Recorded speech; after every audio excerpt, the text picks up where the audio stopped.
What is up, basketball fans, and welcome back to Zero Gravity, Apollo Media's NBA podcast. On today's episode, we're going to recap the NBA Cup. Had a great time with that. We're going to talk about Kevin Garnett coming back to the Timberwolves organization. That news broke this morning on Thursday, December 18th. And we're going to go through a full naughty or nice list before Christmas gets underway. We've got a lot of naughty people. We've got a lot of nice people in the NBA this season. Can't wait to get into all of it on today's episode of Zero Gravity. Apollo Media's NBA podcast brought to you by J Bar M. J Bar M Barbecue is just a couple blocks away from Toyota Center. We love J Bar M, best barbecue in Texas, not just in Houston. Go get it today. Shout out to Zing Zang, America's #1 Bloody Remix. We love Zing Zang over here. Zang responsibly all season long. And shout out to Underdog Fantasy. Use promo code GRAVITY when you sign up. Play your first $5 and get $75 in bonus entries. Thank you for sponsoring this episode. I'm your host, Dylan Strinkman, joined always by the three-man weave, Drew Preety and Sheldon Nord. How we doing, boys? I can tell by your outfit you enjoyed the results of the NBA Cup. Look, I'm just a big RJ Barrett guy. Who plays for the Raptors. Famously was given up on by the Knicks.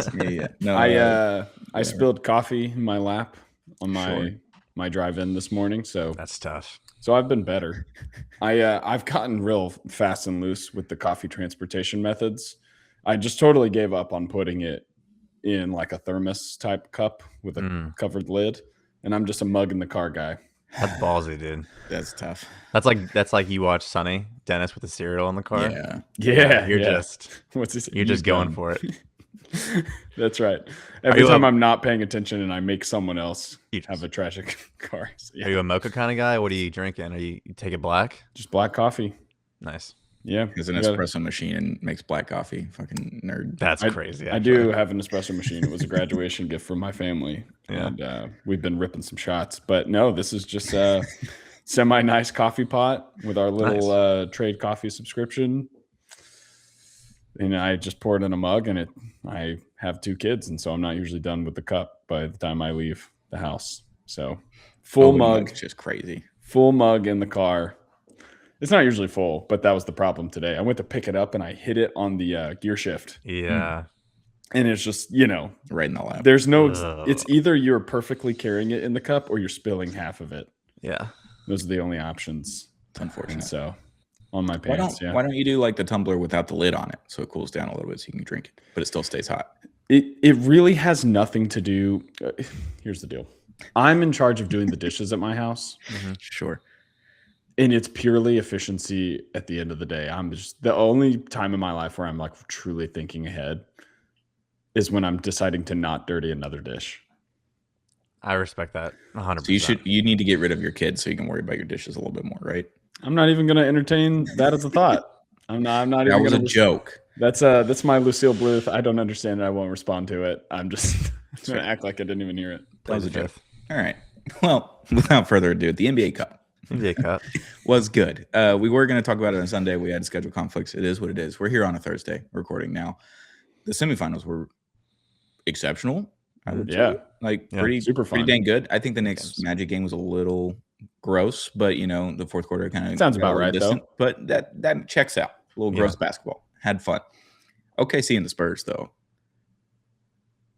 A lot of shit talking. A lot of fun moments. Wemby cares so much, and that's the only reason that the NBA Cup was like good this year, I think. Because before the semifinals, I had no interest in the NBA Cup. And then the semifinals happened. I was like, all right, there's some shit talking. People care. A lot of yelling going around. This was fun. Shoving, screaming in people's faces. Loved all of that. But that's the problem with the NBA Cup is like it's not good until the last 3 games. Yeah, I think it's similar to where like college football playoffs now, where it's like no one's really gonna. Who cares about Oregon, JMU, Ole Miss, Tulane? Like there's gonna be blowouts, so it's like no one's really gonna care until it gets to Vegas with the NBA Cup. I agree. Tulane is gonna blow out Ole Miss.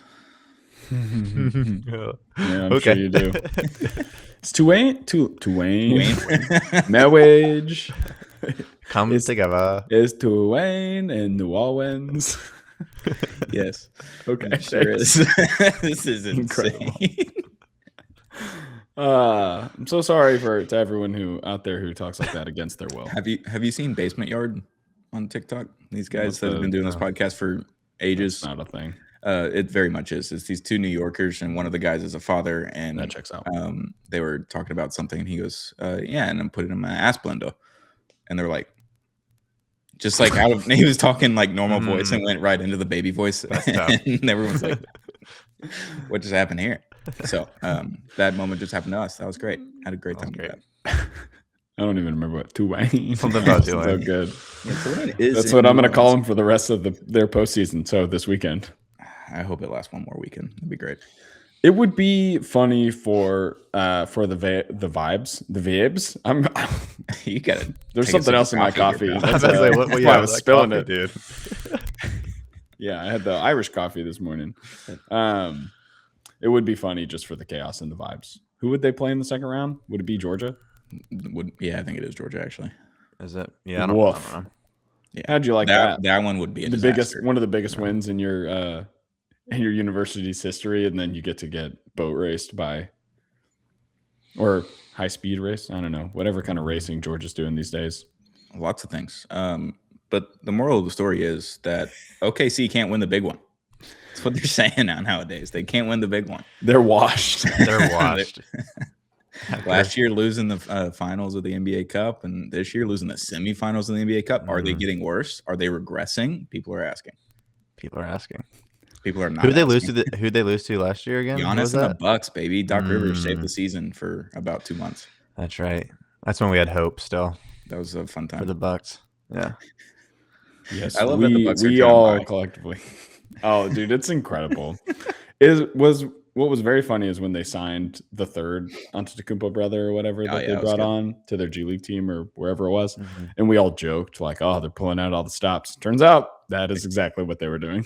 Literally what they were trying to do. That was good. But the finals themselves, what do we take from this game? Because the Spurs were like obviously good. They were up 10 in the second half. You're feeling pretty good about it. Wemby's on a minutes restriction. You're like, man, is this kind of it for New York? Like, are we just a good team, not great team? And then all of a sudden New York comes back. Jalen Brunson has a great game. Cat gets hurt there. But OJ Anunoby, secret sauce for the Knicks. When he plays, they win a large majority of their games. Yeah. And when he doesn't play, they lose a large majority of their games. I think I told you guys I watched less than 3/4 of the game. Sure. I had to go to bed. And when I went to bed, San Antonio was up by almost double digits in the third. And I felt like they controlled the whole game, except for like a few little like mini runs by the Knicks to cut it close. But OG was awesome. And I feel like I'm continually kind of surprised at what he's capable of. I feel like watching him, I'm not like, oh, you're a super dynamic player. But he just like continues to impact the game, find ways to score, be a little bit more impressive than I give him credit for. So good for him. Guarding Wemby was fun. Yeah, they're saying during the broadcast that he basically has taken his game and he just talks to Kawhi and Jimmy and just tries to like mimic their game. So like Kawhi light, Jimmy light, like he just kind of gets to a spot and just rises up a little bit. Obviously not to that level. They don't need that obviously with Cat and Brunson kind of running the offense. Yeah. I think his scoring ability is the one thing that's like lacking in the sense of Kawhi and Jimmy. Like if he could score at will from the mid range, getting into the post, all that kind of stuff, he's good at it. This team's different. He's not great at it, but he's good at it. But you have Cat and you have Brunson and you got Bridges, who's also got kind of banged up there. So like the team fills all of its holes, but OG's that good on defense. Yeah. I don't know how old OG Anunoby is. Ooh. Like 20. He's got to be, like 28. 28, yeah. Okay. Which, that feels right, but also... Yeah, that feels right. Is a little... You thought he was older? No. I think just spiritually in my mind, he's younger than that. Okay. Was he? But he's obviously not. He's been around. He's been around a while. Yeah, he's on that Raptors team for a long time. Was he on the 2019 Raptors? Yeah. Okay. He was with Kawhi. Yeah. That's and he was like really young. He had gotten a little more important on that 2020 team, too. Yeah. He hit the buzzer beater against the Celtics. I guess it was in the bubble. I don't remember. I think so. Speaking of Kawhi, though, did you see all the stuff that Fred VanVleet and KD were talking about the other day on their podcast together? Where Kawhi came to Toronto and was like, I don't know why they did this. I'm not staying. I'm leaving immediately. It was the funniest thing ever. Yeah, I mean, I feel like we all knew that. Right. But to have to have Fred say it. Yeah, a player who was there, who has like nothing to lose from the Raptors organization at this point, just be like, yep, he was never going to stay. But I mean, good for the Raptors. Great move by Masai. It worked. Yeah. At the end of the day, if you had him for a year and you won a title and like he's the best player in your franchise history, but he was only there for a year, like all worth right. it. Yeah, Definitely worth it. Banners over everything. The Knicks not hanging a banner for the NBA Cup like the Bucks and the Lakers have. Good. Yeah, respect to the Knicks. Like out of all teams, I would expect them to do it because old Dolan would love to hang a banner in the MSG right now. So good on him for not doing that. Yeah, it's funny that the team who what am I trying to say? It's been the longest for them to win a championship of the three teams who have won the NBA Cup now, and they're the only one that's not raising a banner. It's very funny that the Lakers did it right off the rip too. They're like, and they have how many 16, 17 banners, like not actual super ones, surprising, dude. Not super surprising, right? They love banners, but at the same time, I'm just like, you have the real ones, right? They have a lot of the real ones. The Knicks have like what, 3, 2? Yeah. I know they have 2. I don't know if they have more than that from pre-70s, but they only have 2 banners. That's it. Yeah, I do feel like if the Knicks did it, there'd be an outrage, like by their fans, from their fans. The Bucks doing it too. I was like, you only got 2. I get it. Yeah, go for it. Have fun. Did y'all think going into the game the Spurs were going to win or the Knicks were going to win? I thought the Spurs were going to win. I think I'm not confused about the Spurs. They're obviously good. I just feel like I have no idea how good they'll be by the end of the season. Yeah. And so I don't really know how to evaluate them. And then obviously I just have a bunch of personal bias against them. Yeah. But yeah, I mean, I feel like even losing this game, the fact that they controlled it for as long as they did and looked as good as they did against a team that a lot of people picked to win the East this year, right, says a lot about them. So no, I really had no idea what to expect. I kind of just figured this is going to go any direction. Yeah, the fourth quarter was weird because, like you were saying, through the first 3, they were kind of in control a little bit, and then the last 5 minutes of the game, I'm not saying it's a coaching decision and that's why they lost, but it was basically Wemby with like Harper, Castle, 4 guards, right? Like it, and they were getting out rebounded the entire game. So I don't know why they didn't just have like Cornette in there with Wemby when Mitch Rob was just grabbing everything, and so was Josh Hart. Love Mitchell Robinson, by the way. Yeah, I've loved him since he got drafted. I've been a huge fan of him since that summer league. I was like, this dude rules. He just can't stay healthy at the end of the day, which sucks. But he played 18 minutes, had 15 boards, and 10 of them were offensive rebounds. He's so important for them. Yeah, super important for them. Kind of similar to like the Steven Adams vibe for the Rockets, where it's like give him 20 minutes, get like 7 offensive rebounds, and like help us out a little bit. But I thought that was weird. The fact that he drives a Ford F350 just jacked up with giant tires and lights and stereos and all that kind of stuff in New York City is the greatest thing of all time.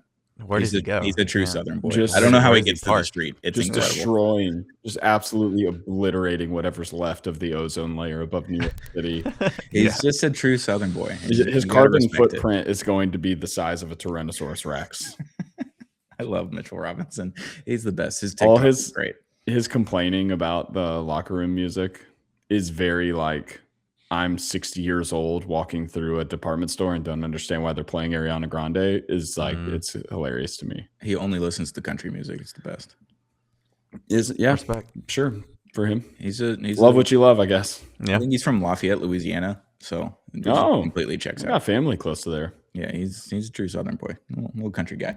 But yeah, like you said, Drew, I think it was a lot like game 5 of the NBA finals where the Pacers were semi in control of the game the entire time, but it was like a 5 to 7 point lead the whole time. You're like, this seems kind of eerie. Yeah. Can't pull away. And then Shea hit that big 3 with like 3 minutes left in the fourth quarter or 6 minutes left in the fourth quarter. And then it was pretty much over. Yeah. That's kind of how it felt for the Knicks last night or the other night on NBA Cup. And it's just like they were hanging around the whole time. They just didn't. They felt clunky and it didn't work. And everybody's getting hurt. And all of a sudden in the fourth quarter, they're like, okay, we got it. And Clarkson came in and hit like 3 threes in like 2 minutes. So that kind of shocking that a bench matters. Dude, underrated. Tibbs would never know. Has no idea. Yeah, because he was good on the Jazz for a long time. Yeah, and it kind of went under the radar because you're like, is this a good stats, bad team guy? Well, and he was solid for them when they were trying to win. A new white boy of the year, Tyler Kolek. Hey, people are saying he's taking Pritchard's spot. Trying. They're gonna have to figure out what they're doing with him when everyone's healthy, all their guards and stuff. So, because Like, do you play him over Deuce? He can play. It might just depend on the matchup, like in just like the flow of the game. Maybe both Shamit. Can you play Shamit and Kolek at the same time for like a 5-minute spurt? Yeah, 5-minute spurt. Sure. Maybe, yeah. Against the bench units, it's just going to be a rotation game because Shamit's like OG too. on there. Yeah, he's 6'5". Kolek's only 6'2". So yeah, I don't know. I love the Knicks. Proud of them for winning, and proud of them for not hanging a banner at the end of the day. Yeah, makes me happy. Agreed. Next thing. Shams Charania tweeted out this morning that Kevin Garnett is joining the Lynx in the Timberwolves in some sort of basically player ambassador role, whatever, with the teams, and there will be a jersey retirement. So KG back where he belongs. We grew up with Kevin Garnett just being a Timberwolf the whole time, and then all of a sudden he's a Celtic, and obviously he gets his number retired there, wins a chip, all the things. Kevin Garnett's a Timberwolf at the end of the day. That's how I remember him fondly. Love him because Dirk is better than him, and that's why I remember him even better. But good for KG getting to go back to the organization now that they finally kind of sold to A-Rod and the other guy. Yeah. A-Rod. It took too long, I think. Like, when did KG retire? Like 2013, 14, something around there. You know, I just feel like this should have happened with the Wolves. You'll be shocked when I say it's 2016. Yep. 2016. Yeah, he played one more season with the Wolves. Play with Cat a little bit, right? He played with Cat. Yeah. 38. Yeah. No, that's how many games he played. He was 39. But, yeah, I just feel like, good for him, man. Like, yeah, Wolves doing it right. He's one of, NBA fans' favorite psychos. Mm-hmm. And so it's good for him to get to be part of that team. Love it. And do we get to have him with Ant now and just tell him, like, hey, control the psychoness?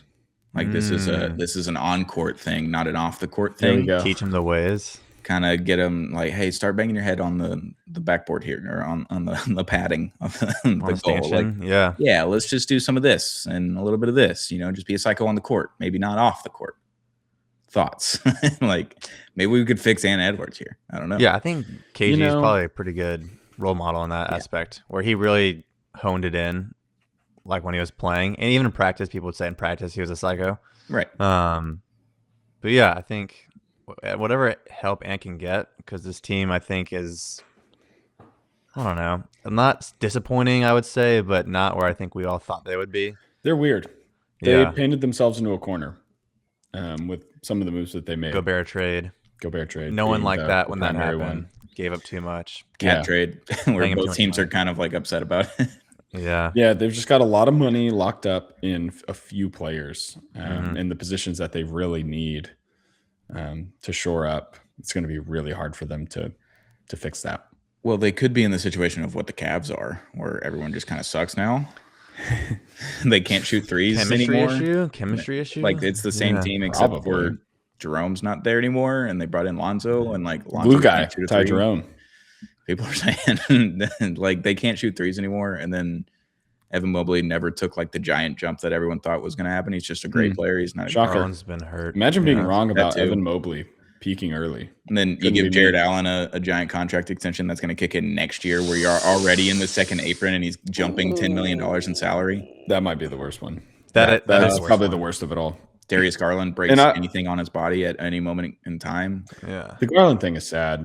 Yeah. Garland thing is sad. The Jared Allen thing. I like Jared Allen. I think he's a fine player. I don't like him $30 million much, though. Yeah, locking yourself up like that. And yeah.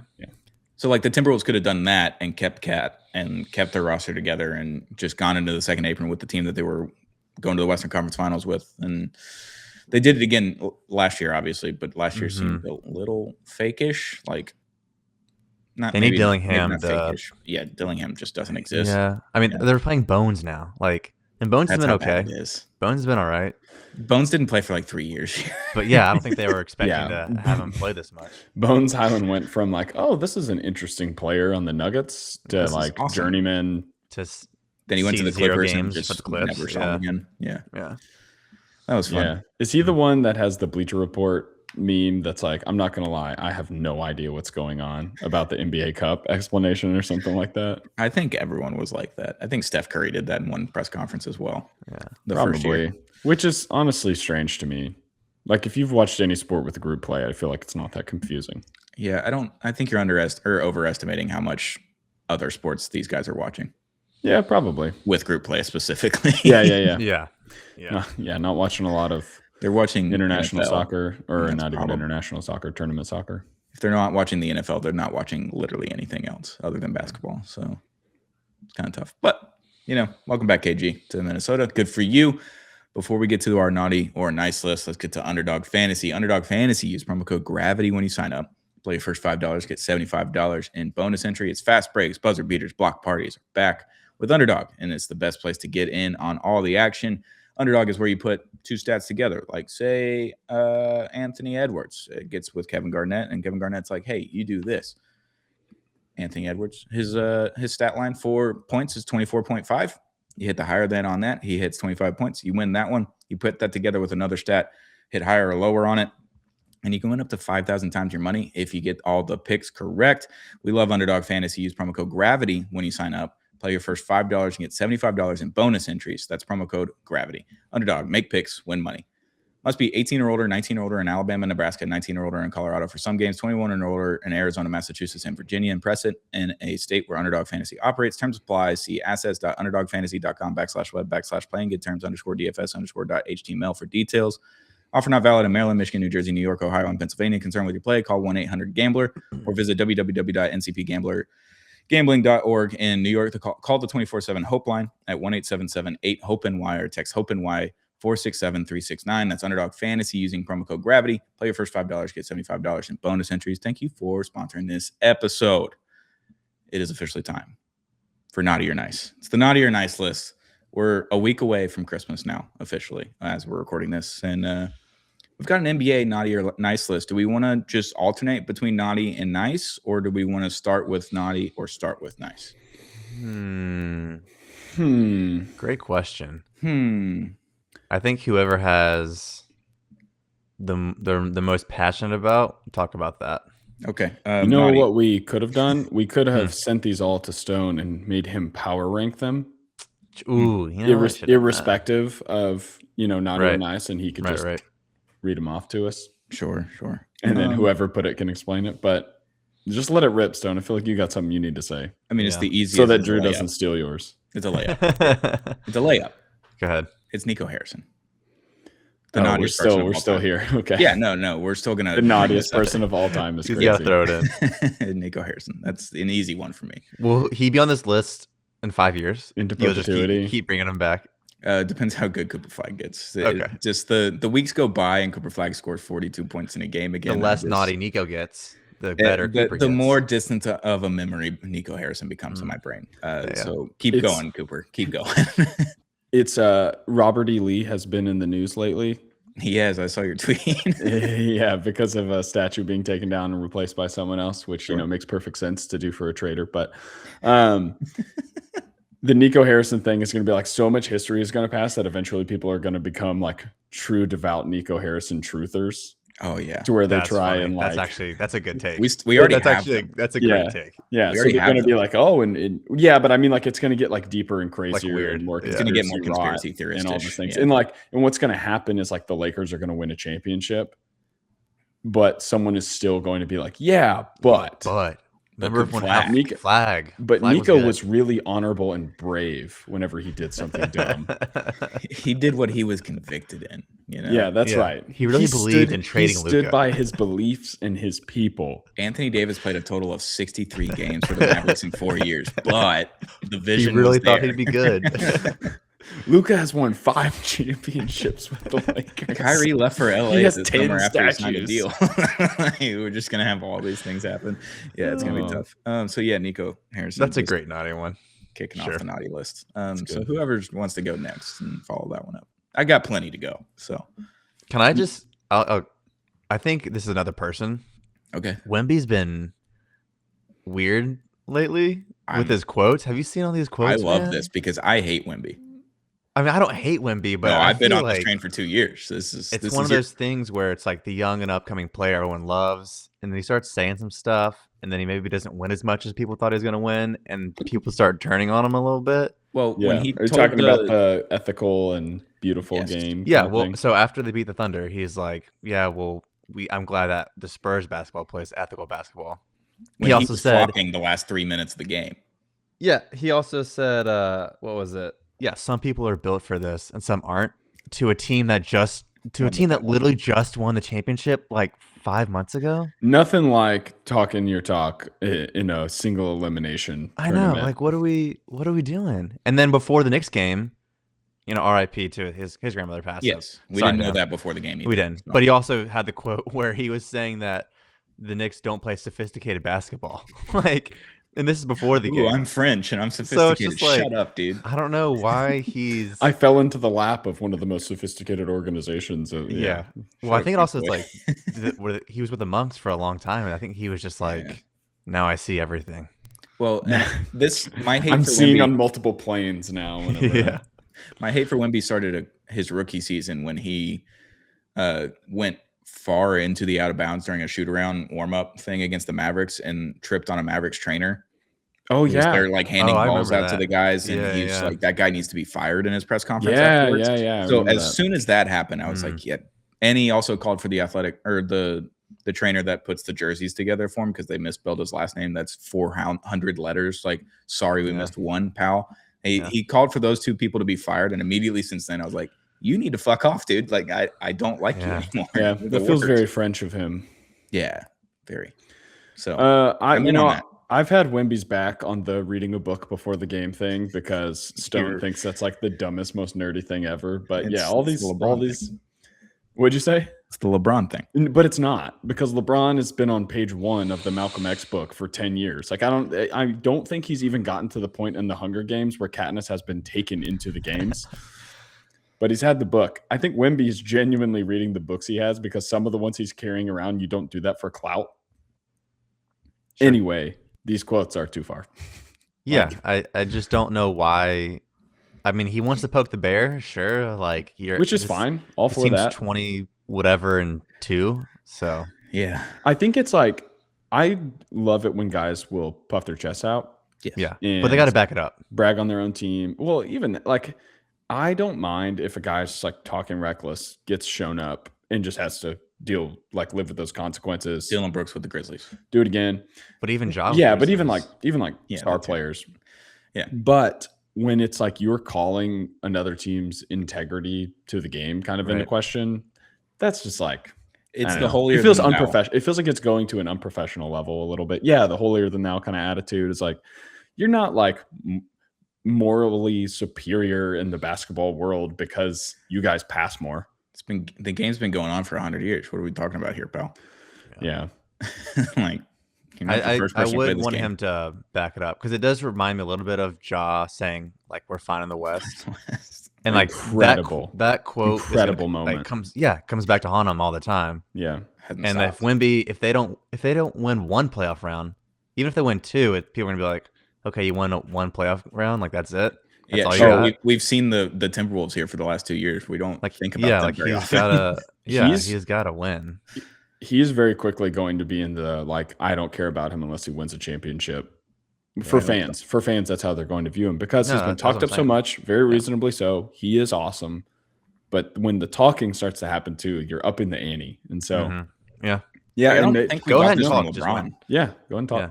I don't think we got this from LeBron until 2010, 2011, when he just called people out for. He's like, I'm rich, I get to go home to my mansion, and you got to go home to your apartment in New York City. Like, have fun with that. Oh, I kind of love it when they get mad, right? and pop off. Like, that's kind of fun. Yeah, especially when they do it to like us normies. That was 8 years into his career. Like, I don't remember LeBron doing that before that. He could have, but he'd already made a finals. Right, he made a finals in year 4. So with Booby Gibson. Yeah, right. Yeah. All right. I'm in on Wemby being on the naughty list. I like that one. Yeah, it was good. Just a little naughty. Shelly? All right. Well, I'll just stick with naughty and I'll do some self-deprecation. And you guys have already touched on this a little bit, but let's go with the Rockets against elite teams. We did talk. Stone brought this up actually a couple. I know it was. He loves to do it. He loves to do it when I'm not around. So I said it on the pod too. I was like, Shelly's gonna be mad that I did this again without him. Well, now let's talk about it. Now it's actually real against teams who are under 500. They're 10-2. This is as of the 16th. Yeah, so they haven't played a game since then because that's the schedule we're on right now. Yep. You don't play games, apparently. Granted, that was yesterday, but we hadn't played a game in a while. Versus teams between 500 and 600, undefeated. Yeah. Teams above a 600 record, 0-5, which are the Pistons, the Spurs, the Nuggets twice, and the Thunder. So I don't feel terrible about losing to those teams, but losing to all of not being able to win one of those, especially the Nuggets when you play them twice. Granted, the Rockets won that freaking game and had it stolen from them, and the last 2-minute report even confirms that. And Ime Udoka got fined, even though the league releases a report that says, "Hey, buddy, you were right, but also I'll take that $25,000 or whatever it was." And the league isn't supposed to release those anymore. The public and the teams are not supposed to know that. Only the referees are supposed to see that nowadays. That was 2 years ago that they changed it, and they just. I didn't realize they changed it to where they're not supposed to. The referees are supposed to be the only ones that see it. It should not be public. Well, then what's even the point? I guess internal correction or whatever, but we know they don't do that anyway. So anyway, this isn't really about the refs. They could be on the naughty list, I guess, but I'm gonna attack my own team. On the naughty list. Yeah, I have them here. Yeah, there's a few reasons for this. Obviously, these really good teams are going to make you play close games, and I really do like Şengün in the clutch, but his true shooting numbers are pretty bad. His field goal percentage are pretty bad, and some of that is, he's given the ball late in the shot clock or whatever. It just feels like they don't have go-to actions late in the game. I saw Frank, who does a Houston Chop Shop, was talking about how the Nuggets are going to spam Jamal Murray and Nikola Jokic over and over again. Yeah, there's no reason why the Rockets shouldn't say like, Amen, KD, and Şengün, we're just kind of alternating with you guys. Reed's going to be over there in the corner or whatever, floating around as a bailout. Jabari too, and just like spam it. Just do it again and again and again. And I'm not like selling the other team short. Those are really good defensive teams, and obviously really good offensive teams. But yeah, it's disappointing. They got to do better. They got something to prove to me. I think it's still early enough in the season, and this team's still pretty new with KD coming in. Whereas like I wasn't super worried about it right now, but yeah, I totally think. I mean, Murray and Jokic have been together. Same reminds me of like Steph and Draymond. These guys have been together for like years and years now. Totally. But yeah, I would love to see KD and Şengün like 2-man action more in the clutch than what we've been seeing. Yeah, and I think KD is an underrated passer. His handle can get a little loose, and he makes mistakes, but he's pretty good at making the right decision out of those actions and stuff. And so and he can see above everybody all the time. Like he always makes a good pass. Yeah. So I don't understand it. I think you're right. I think it's probably just a chemistry thing, and they'll just build it, and it'll get better and better. And but I mean, that game against Nuggets, like 3 nights ago, was some hot. I mean, that was one of the best games of the regular season. Like, oh yeah, it's funny. We've probably played 2 of the 3 best games this season. The double OT against the Thunder, and then that game against the Nuggets, which almost went to double OT. Yeah, and lost both of them. Yeah, I love that Mark Stein tweeted out game of the season for the Thunder Spurs semifinal NBA Cup game, and the last 2 minutes lasted 30 minutes because there was foul, and there just has to be a rule change. And someone was just like, "Would you rather watch the NBA and you just like can't foul up 3?" Like that's just a rule. If you foul up 3, it's a technical foul. You get 2 free throws and the ball. Maybe. But like there's no way to ever come back. Like I don't know. That's hard. But the flow would be awful because like if you can't foul up, but I like the gamesmanship. You can't intentionally foul up 3, but you go down and shoot a 3 and tie the game. Like there's still that possibility. Yeah, this is kind of my thing with the tush push of like. Yeah. This is different because this is kind of like gaming the system and less of just like finding a play that is like incurable. For your team. Yeah. I love that it's in the rule book that you can't push or pull a guy forward, but the tush push is literally just pushing a guy forward. You can't push a guy forward? Can't push or pull. It is in the rule book. Do that all the time though. I know. Even on non-tush push plays. Correct. And they just never call it. Like you push the pile over. See, I feel like that's a dumb rule though. So like I'm happy they don't enforce it because you should. The sport is about running full speed into somebody else. You should be able to push someone into the end zone or whatever. They call it. But also, Sorry, this is now turning. I keep Football. turning Play this takes into NFL podcast. play action takes. My football team is actually good, so I've just got a lot of NFL energy right now. Sure. Other teams are running it with a tight end now. And Yeah, it's your basically team. the same play. My team, a couple others. The Steelers did it against my team. That to say, like, I'm okay with teams kind of gaming the system a little bit as long as it's like ethical, whatever. If it's within the rules. And I just don't want like every 2 years for there to be some kind of like end of game rule change. I would just like to have an end of game that actually looks like an end of game. I totally agree. 100% I totally agree. I'm Yeah. more so saying like I have no idea what the solution is. I don't either. I don't either. I have no clue. But Someone's figured out. all right. Do we want to do a round of nice? Yeah, let's do around nice. Yeah, let's do it. Round of nice. All right. Oh, I got so many good ones. I have so many good ones. I'm gonna do. You made your list too long. I did. I have like 8 for this one. I'll do the Celtics. Wow. I'll do the Celtics on the nice list. Okay. For actually being good enough with Jaylen Brown, Peyton Pritchard, and Derek White to give Tatum a reason to come back from an Achilles injury like 4 months early. Yeah. I like What are it. they in the standings? Like third right now? I think Second? they're third in the East. Yeah. They are 4th. Oh, They're who's ahead of a them? half game Raptors, behind Toronto. Knicks, Okay. Pistons. Okay. Yeah. Yeah. But yeah, being good enough with Jaylen Brown, like actually taking the scoring load and playing out of his mind, one of the best, probably 15 players in the league this season, maybe 12. Oh, yeah. He's been just awesome. Playing his ass off and keeping this team in contention to where if Tatum wanted to come back in February or March, like they're definitely not out of it. They're definitely potentially having a home playoff series and then getting Tatum back and then like kind of being scary again. Mm-hmm. Yeah. It's Especially kind of in fun. the East. Good for basketball and good storyline because tearing an Achilles and coming back the next season when you tore it in the playoffs in round 2, pretty cool. What percentage, if Tatum does come back at any point during this season or postseason, what percentage of Jason Tatum do you think we're getting? 60%, 70%? Well, I think it depends on when it comes back. Because if like he comes back in February, Best case scenario. we'll see him better. Like he'll be way better in the playoffs. But if he comes back like first round of the playoffs, like that's going to be kind of iffy, I think. Yeah. I think best so case you're scenario. saying it depends on how much runway he gets. Yeah, exactly. Okay. Yeah. Fair enough. Yeah. Okay. But if Well, he comes back let's in- assume if he comes back after early the March. All-Star break. Yeah. I think by the time playoffs come around, it's going to be. I mean, you can never say 100% because you're not It going won't be. to. But I'd Year say after the 90%. I'd Achilles say and stuff. 90%, man. I'd say Dude, they're scary. They're I'd say scary. 90%. We picked them to finish 8th, which I feel like is respectable considering That was the their best correct player. pick. Oh, it's very at the time. respectable. Yeah, because you don't know you don't know how Jaylen Brown's gonna play without Tatum. You don't know if Tatum's coming back at all. Yeah. So the Yeah. teams they're ahead of that we said they would be behind are the Heat, Bucks, Magic, and Hawks. So 2 of those teams it is surprising that they're ahead of, I would say. Maybe not the Hawks as much, but the Magic. Yeah. We also thought Cleveland was going to be decent this year, and that just hasn't happened. Oh, and the Cavs, they're also behind them because They've the just been Raptors assholes. also Yeah, shot way up. good for the Celtics. Nice list for the first time ever. Good for them. You love the Celtics, though.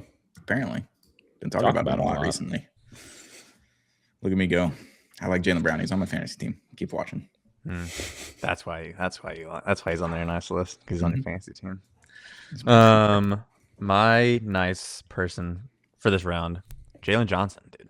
Yeah. Yep. 4 straight triple doubles. What are we doing? Like, what's happening? Kid, it's insane. I mean, that's incredible. And he's also doing this again without Trey. So there's that aspect where he's creating like. Maybe that's why. Oh, and I saw this. It's his 24th birthday today. So happy birthday, dude. 24. Good for him. Happy 24th birthday. Kobe year. Kobe year. There you go. Kobe year. I was arguing with a 8th grader last night about whether or not the number 24 looks good on a jersey, and he told me it never does. And I told him that's one of the dumbest things I've ever heard. Yeah. It almost How old was this person exclusively you looks said? great. 13. Yeah, that makes sense. Yeah. Yeah. But Jay Johnson doing this, like, this is his highest usage rate ever. Scoring, it's his highest percentage of like unassisted scoring. So again, like doing all this without Trey, like setting him up, kind of running the offense by himself. His turnover or assist to turnover ratio is like 4-1 in the last 10 games. Like he's just been playing like really, really, really well. My favorite parts of the tweets from like Hoops Hype and Legion Hoops and all the stupid Twitter accounts that just tweet out stats and dumb quotes from somebody else. The aggregators. Yeah, the aggregators. I love that they tweet out Jalen Johnson like 5th triple-double in a row, and it's 12, 12, and 10. And then the very first tweet underneath it as a reply is Walter White in the car screaming at Hank like, no, or screaming Hank. And it's just don't look at the shooting percentages, because his 12, 12, and 10 the other night, he was like 5 of 17. Hey, man. But whatever it takes, though. But it's just that's funny. a normal bad shooting night, though. Right. But that, like, it's very funny because that just keeps happening. So it's like every triple double, it's a bad shooting night. And it's just very funny because we all love Jalen Johnson on this. But I love that those people are out there. They're just like, don't look at the shooting percentages. Don't look at the shooting percentages. Yeah, but I think that kind of speaks to just like the NBA fandom landscape of like, for sure. Oh man, he shot poorly. Good that's thing all that's box not score. the only thing happening on the basketball court. That's all box score watching. That's not eyeball test. But it's like if he's going to be the best player on that team, does he need to consistently shoot a better percentage? Yeah, sure. Yeah, right. But also, Kristaps isn't going to play. Trae Young's questionable tonight, I think. Yeah, he's supposed to come so back. The losing streak is about to start. Potentially. That's messed up. I'm actually not that. I'm not even that low on Trae, but I do have. I just have questions about like the vibes, and the fit. It's the fit, I guess. About to find out. Yeah, but yeah, Jalen's awesome. Love that guy. Big fan. Yeah. All right, Chili. All right, I'm gonna go with another one of our favorite things to talk about this year: the rookie class. Damn. Dude, this rookie class rules. Mm-hmm. Yeah, Cooper Flagg, Conklin, Derek Queen, Jeremiah Fears, VJ Edgecombe, Cedric Coward, Dylan Harper, Ryan Nemhard. Other guys. Kalkbrenner. Kalkbrenner, Renaud. Probably missing a few who have just been like very good to like, oh, interesting. Didn't even think about you. It's fun to watch. I love it when a rookie class is good. It's way more fun than whenever it's like, oh, Malcolm Brogdon, rookie of the year. Right. So it's an actual competition. And some of these guys are like immediately impactful players on winning teams. Or at least teams trying to win. Or they're supplanting the team's long-standing face of the franchise almost immediately. It's pretty cool. I think it could be in like contention with like the best rookie class, in the past like 20 years. So Bill Simmons talked about it on his pod last week, yeah. and he was comparing it to the 96 class. Okay. Which had 8 All-NBA players. That's a lot. That's 8 players that made an All-NBA team in their career. I don't know if that's going to happen. I don't think we're going to get there, but like 6 is, let's see, a reasonable, like lofty goal. Reasonable 1, lofty 2, 3, 4. I feel like there's maybe 4 or 5 guys in this class of like the guys who are performing really well right now. Right. But if you look at the 96 class when it happened, there was 2 guys that you're like, didn't even think of, and all of a sudden they made an All-NBA team later in their career. Sure. No, so yeah, they have that totally potential be the as case. well. Yeah. But it's a fun class. I think it's positioning the NBA well for the next 10 years. Because we're about to lose LeBron. We're going to lose Steph eventually. Like, big time. The super duper stars are going to go away that we've had for 20 plus years now. Katie's leaving soon too. Yeah.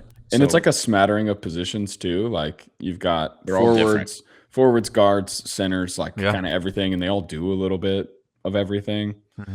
Or they all do something a little different from each other. Everything from like Cedric Coward to Conkanipple, and they're all going to be like fun group for the most part, number 1 options on their team outside of VJ because Maxi's already there. Yeah, VJ. Drew, you think Coward could be a number 1 option? Might have to be in 3 years. Well, that's not what I mean though. But like, do you think he'd be best positioned to be one? Yeah, down the road.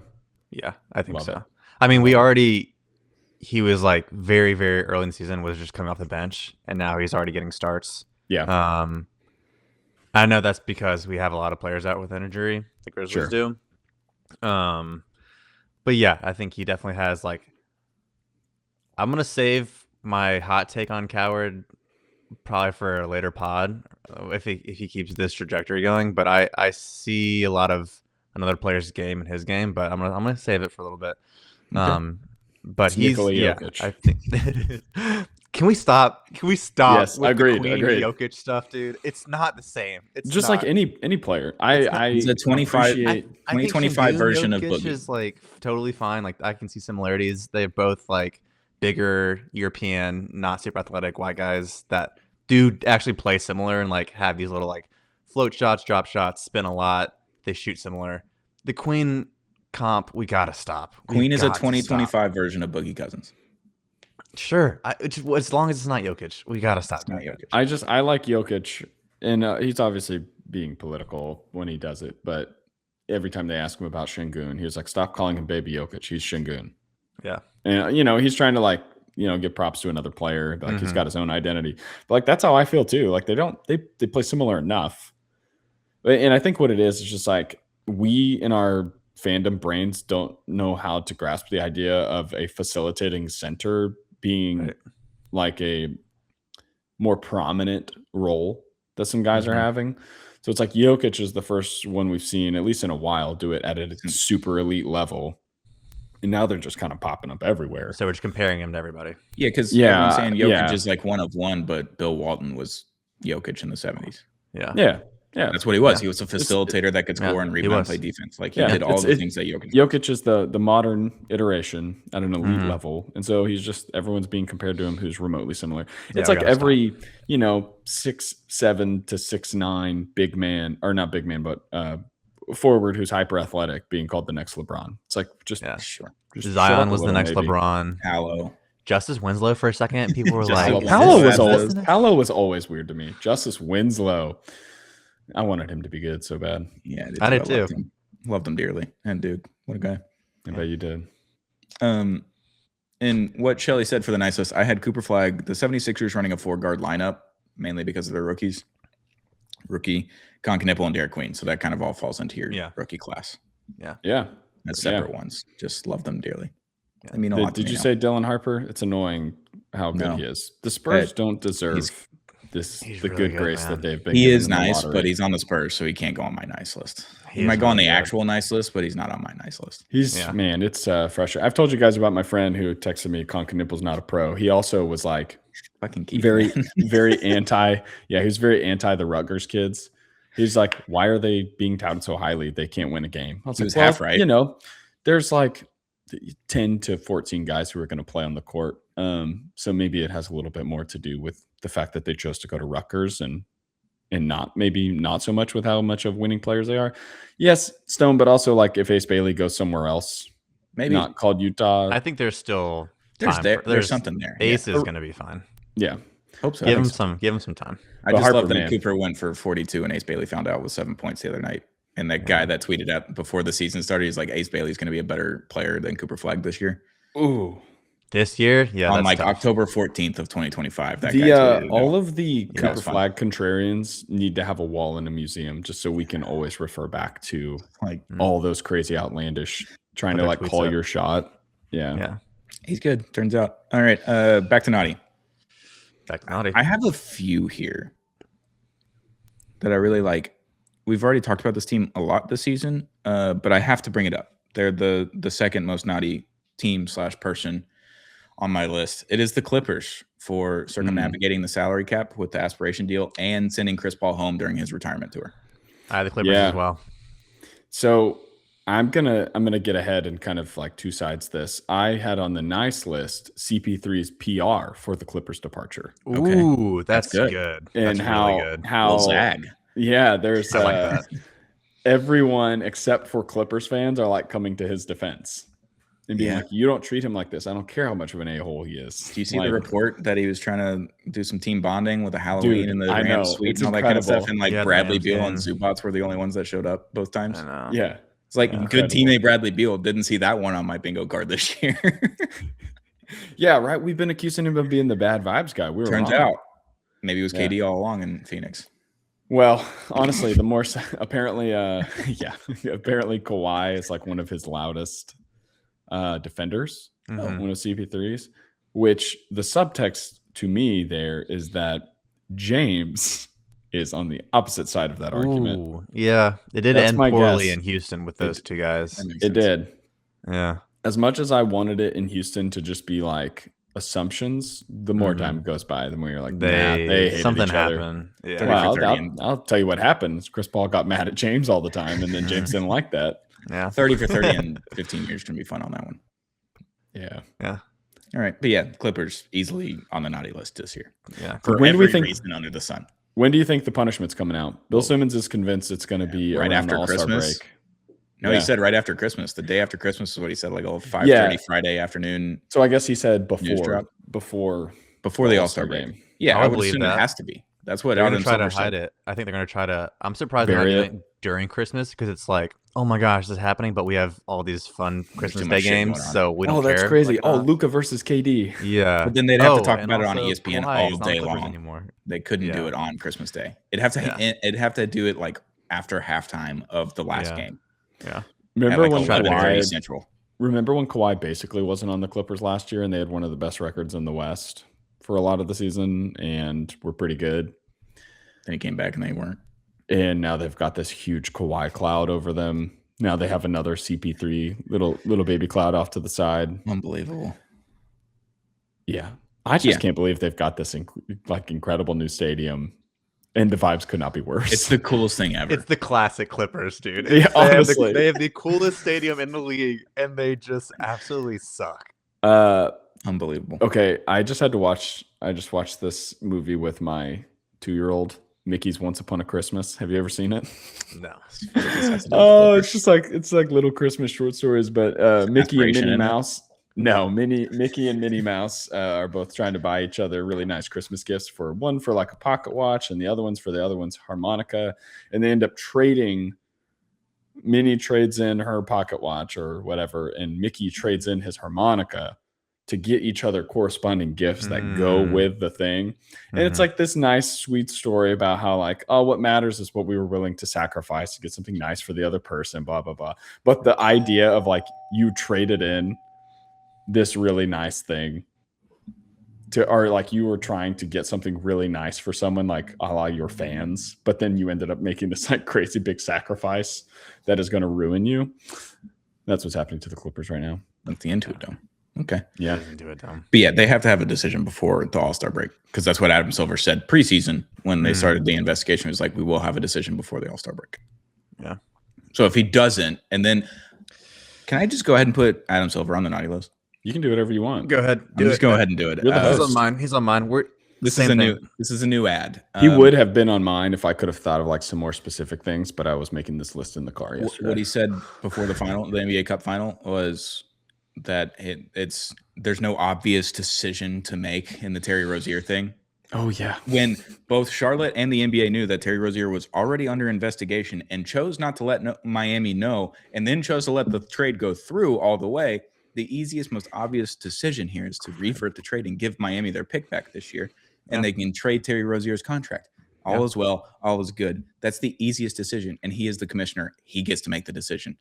Him saying it's not obvious is the dumbest thing I've ever heard, and he's a lawyer. He should know that words matter. That's just the dumbest thing I've ever heard. Adam Silver, naughty list, easy.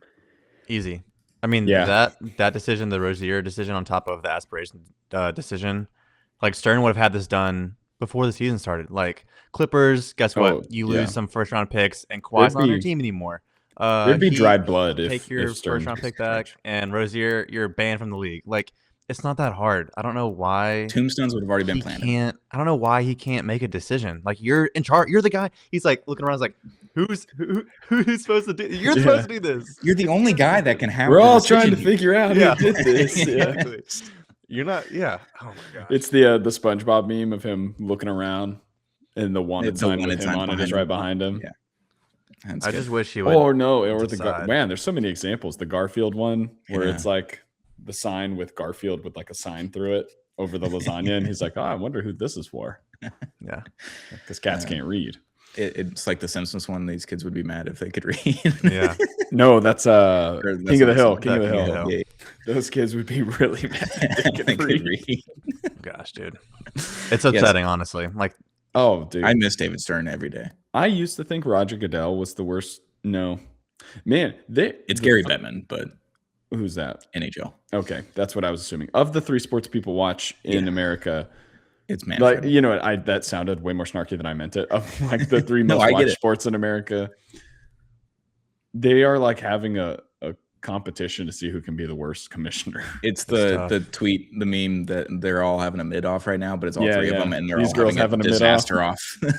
Yeah. It could be the worst. Which Trying is to weird ruin it. because I think when Silver first came in, he was pretty good. Like he handled the Good energy. because he got Clippers. handed the Clippers Donald Sterling thing, which I'm watching clips. But he on Hulu did right really now. well with that. Like he Right. he was like Which is a very funny thing to be like, all right, here's your first problem to solve. Yeah. This is the easiest decision of all time. Same thing as the Terry Rozier. That's what I'm saying. He's already like had proof of like he can handle it, and he just hasn't been able to do it the past couple of years. This is my theory that the NBA actually hates the Miami Heat now. Maybe. Or Or they got tired of the Heat culture thing. Yeah, I but think hate Pat Riley. I think they hate is Pat Riley. I don't know. Who knows? Alonzo, just go ahead and take over. Come on, Zoe. It's coach. Love that scene. It's I such a know. good scene. That was for you. I haven't even watched that much into the show. So good.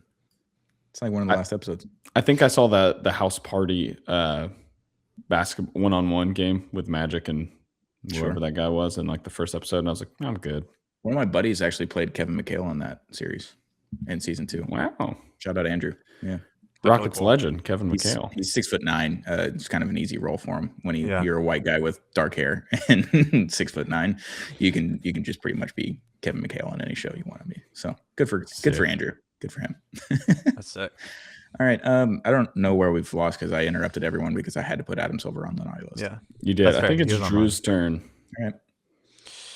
Yeah. We kind of talked about them a little bit already, but the Grizzlies, but specifically Ja. Yeah. They're Is it 5 for the hand motions or No, they're 5-9 when he Did plays. you see the most recent one? Yeah. Putting the gun down. Can we stop? It was like the Michael. It was like the Michael Jackson video. It Yeah, was the Michael it's so Jackson good. video of him lowering the gun. It's so good. He's a genius, man. I love him. Well, he's spending all of his time on the bench thinking about how he can make up cool celebrations when he can just be playing basketball. He is. It's Roger Goodell, Adam Silver, and Manfred all up there in tier 1, and then tier 2 of trying to ruin their career is John Morant. Yeah. But not even by off the court stuff. It's all on the court. All on the court Fair now. enough. Yeah. Yeah, it He's been completely really flip-flopped. bad this year, man. Like is we're disappointing. Grizz are 5-9 when he plays 19% from 3. But I don't even want to talk about that because he's never really been that good of a 3-point shooter anyways. No. Yeah. It's all at the rim stuff. So like when he first came in the league, his average like distance from the rim he would shoot from was like 9-10 feet. It's up to 13 now. Okay. In between 0 to 3 feet, he was shooting a third of his shots were at the rim. It's at 18% now. Ooh. And not only is it like the number of shots he's taking at the rim, but the percentage, like when he was like in the MVP discussions a little bit, kind of outside, like the fifth MVP, like whatever, like top 10 somewhere. His like paint percentages were like centers. Like he was ungodly. like 70%, 63%, like could kind of score at will and get behind guys or over guys or through guys, however he wanted to. Very frustrating player to watch your team play. Yeah. Just like in the paint all the time. He's 58% this year. Like he just doesn't have, when I watch him, it feels like he just hasn't played enough basketball like, anymore. Like he either makes too many moves where he gets a guy off of him, but he makes an extra spin and then he's back and the guy's back on him somehow.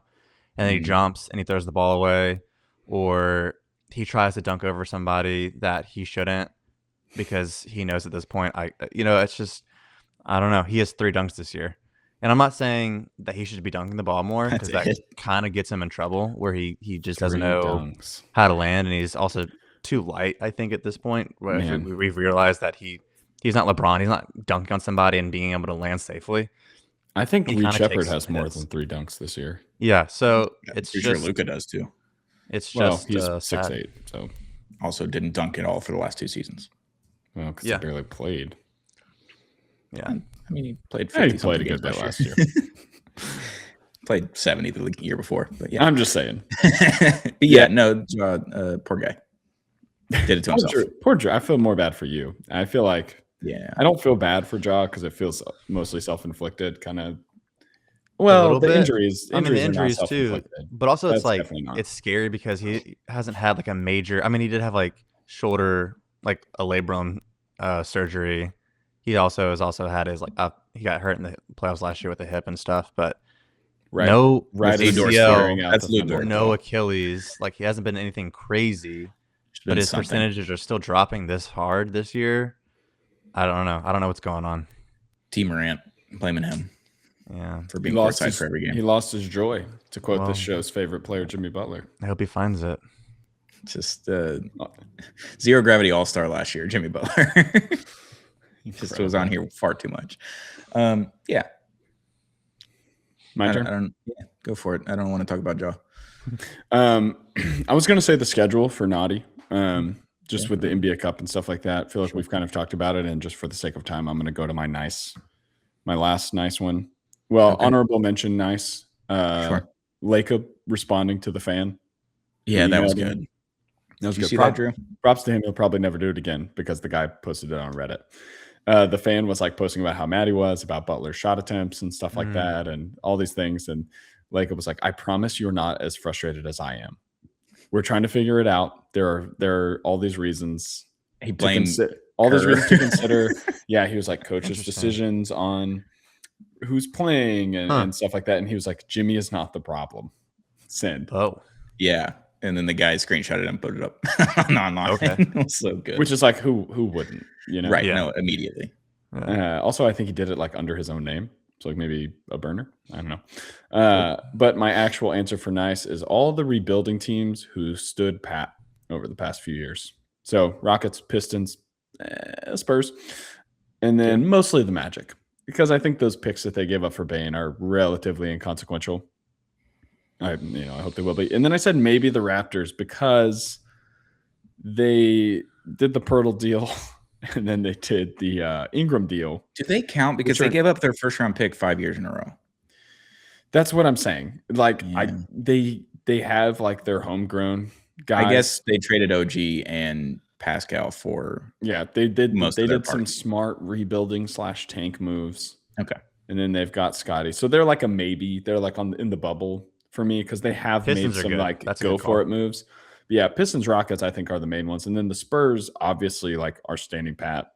But I feel like they did not go through the process. Like they were not in the trenches as much as the Rockets and Pistons. Like literally two of the teams with like 2 all-time worst 3-season records. Mm-hmm. And then even the Magic, hat tip to them. Because they didn't panic. They just like kind of stood it through and they're going to see it through. And I just really respect that. I think that's the best way to rebuild. I think you build through the draft, you hold tight, and then you wait and see what you have. And once you figure out, okay, we're a move away, you make the move. Not like as soon as you get above 500, you're like all in for Giannis.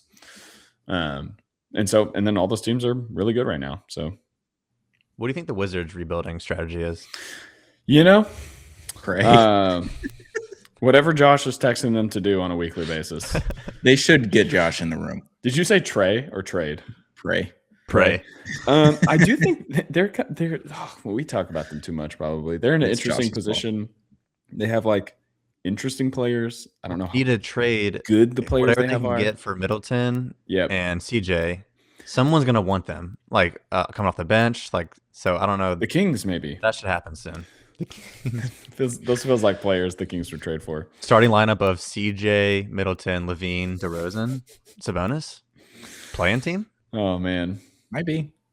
Not in Washington though. No, not Washington. Kings definitely on the naughty list forever, but except for 1 year. But yeah, We've been going for over an hour, so I'm going to rip through some honorable mentions. let's do it. On the naughty list, honorable mentions, the Brooklyn Nets for using 5 first-round picks on point guards. Yep. The refs for calling fouls at an insane rate, unbelievable rate, highest rate in NBA history. Yep. Spurs and OKC for being elite at drafting and having the assets to build their teams. Oh, OKC obviously is another rebuilding team who stood pat. Yeah, 100%.